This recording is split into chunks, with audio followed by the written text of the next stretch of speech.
မင်္ဂလာပါမှာပဲပြည်သက်ကြီးရေ2025ခုနှစ်ရဲ့အဆောင်မြော်ရဆုံး NCU ရုပ်ရှင် Captain America Brave New World အလှည့်ရောက်ရှိလာခဲ့ပါပြီ။ဒီရုပ်ရှင်မှာ Steve Rogers ရဲ့ဒိုင်းကိုဆက်ခံထားတဲ့ Sam Wilson ဟာကမ္ဘာအဆင့်နိုင်ငံရေးပူးပေါင်းကြံစည်မှုကြီးတစ်ခုရဲ့အလဲခေါင်ကိုရောက်ရှိသွားပါတယ်။ဒါပေမဲ့ဒီရုပ်ရှင်ရဲ့အထွတ်ထိပ်ကတော့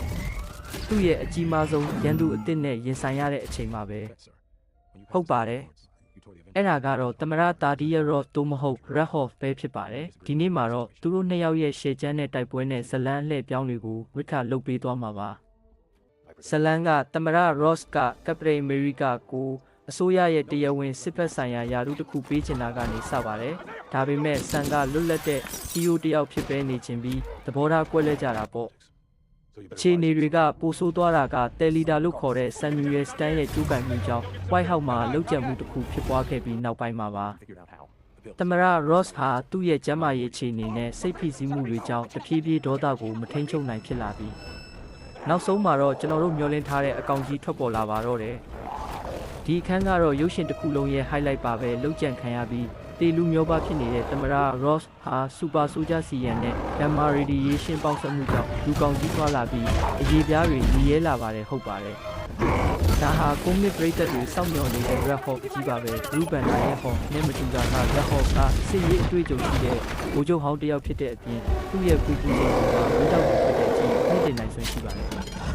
အိမ်ဖြူတော်တစ်ခုလုံးလူဟုံးဟုံးတောက်ပြီးပျက်စီးသွားတဲ့အချိန်အင်အားပြင်းထန်လာပါတယ်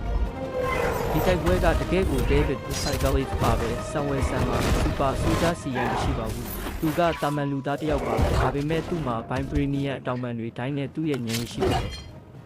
Red Hawk ရဲ့လက်တူတစ်ချက်က Sam ကိုတည်တည်နိုင်တယ် Sam ကသူ့ရဲ့ဉာဏ်မှု speed နဲ့ရင်းနှီးစွမ်းရည်ကိုသုံးပြီးတုတ်ပြန်ပါတယ်စိတ်ဝင်စားစရာကောင်းတာက Sam ဟာအားချင်းပြန်ရင်ရှုံးမယ်ဆိုတာသိတဲ့အတွက် Red Hawk ရဲ့အားနည်းချက်ကိုရှာဖွေပြီးညီးပြူဟာကြာကြာတိုက်ခိုက်တာပါဒိုင်းကိုတုံးပြီး Red Hawk ရဲ့အရှိန်ကိုရှော့ချတာဝေဟင်ပေါ်ဆွဲခေါ်သွားပြီးအောက်ဆီဂျင်ဖြတ်တောက်ဖို့ကြိုးစားတာတွေကအရန်ကိုစိတ်လှုပ်ရှားဖို့ကောင်းပါတယ်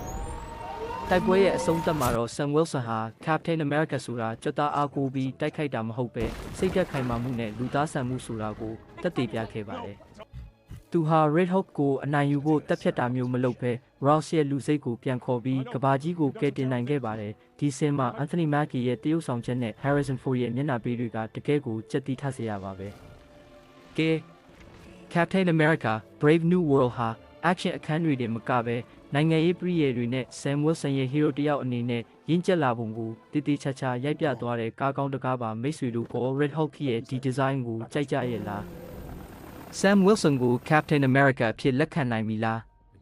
ခမမှာဝင်ရောက်ဆွေးနွေးပေးသွားကြပါဦးနောက်ထပ် recap video တွေမှာပြန်တွေ့ကြမယ်နော်